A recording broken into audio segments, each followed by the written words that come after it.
খুবই ইজি ওয়েতে কিভাবে এরকম নাচোস বানিয়ে খাবেন সেই রেসিপি শেয়ার করব আজকের ভিডিওতে। আসসালামু আলাইকুম and welcome to my page Nisho. প্রথমেই একটি বাটিতে প্রায় 1 কাপের মতো ময়দা নিয়ে নিচ্ছি, দিয়ে দিচ্ছি স্বাদ মতো লবণ, একটু মিক্স করে এতে অ্যাড করছি সয়াবিন তেল। এবারে পরিমাণ মতো নর্মাল পানি দিয়ে রুটি বা পরোটার জন্য আমরা যেভাবে ডো তৈরি করি সেভাবে করে নিব। এই তো এরকম একটি পারফেক্ট ডো হয়ে গেলে এটিকে ঢেকে সাইডে রেখে দিচ্ছি। এবারে নাচোসের জন্য চিকেনটা রেডি করে নিব। ছোট ছোট করে পিস করা চিকেনের মধ্যে সামান্য পরিমাণে আদা রসুন বাটা, গোলমরিচের গুঁড়ো, স্বাদ মতো লবণ, অল্প পরিমাণে সয়া সস, টমেটো সস দিয়ে দিচ্ছি, হাফ চা চামচের মতো কর্নফ্লাওয়ার আর কিছু চিলি ফ্লেক্স দিয়ে ভালোভাবে মিক্স করে নিতে হবে। আপনারা চাইলে এটাকে কিছুক্ষণের জন্য রেস্টেও রেখে দিতে পারেন। চুলায় একটি প্যানে অল্প পরিমাণে তেল নিয়ে তাতে ভালো করে চিকেনটাকে ভেজে নিতে হবে। এদিকে আমাদের চিকেনটা অলমোস্ট ডান। চলে যাব নাচোসের চিপস মেক করতে। আগে থেকে করে রাখা ময়দার ডোটিকে হালকাভাবে মথে তো ডোটিকেই একটু মোটা করে বেলে নিব। নাচোসের এই চিপস মেকিং এর পার্টটাই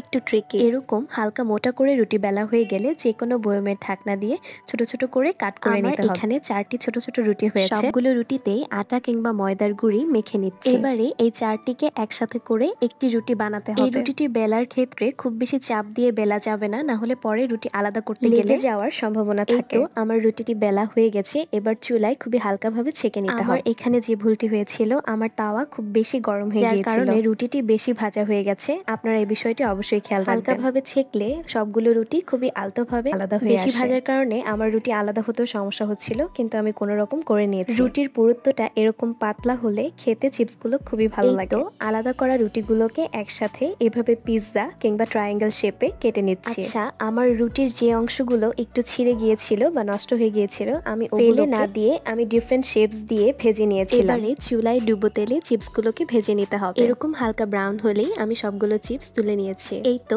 আমার নাচোসের সবগুলো চিপস রেডি। রুটির পুরুত্বটা পাতলা করায় চিপসগুলো খুবই ক্রাঞ্চি হয়েছে। এবারে নাচোস ডেকোরেশনের পালা। এভাবে একে একে সবগুলো চিপসকে রাউন্ড করে সাজিয়ে এক একটি লেয়ার তৈরি করে নিচ্ছি। ডেকোরেশনের ক্ষেত্রে আপনাকে যে এরকম নিয়মই ফলো করতে হবে এমন কোনো কথা নেই, আপনি আপনার মতো করেই সাজাতে পারেন। আমি এখানে 2 ধরনের সস ব্যবহার করেছি, টমেটো সস আর হোমমেড মেয়োনিজ। আপনারা চাইলে হোয়াইট সস কিংবা চিজ ব্যবহার করতে পারেন। নাচোস গার্নিশিং এর ক্ষেত্রে চিকেনগুলোকে এমন ভাবে দিতে হবে যেন চিপসের বাইট নিলেই চিকেনগুলো মুখে লাগে। তো আমি এখানে আমার চিপস আর চিকেন কোয়ান্টিটি অনুযায়ী কয়েকটি লেয়ার দিয়ে নাচোস তৈরি করে নিচ্ছিলাম।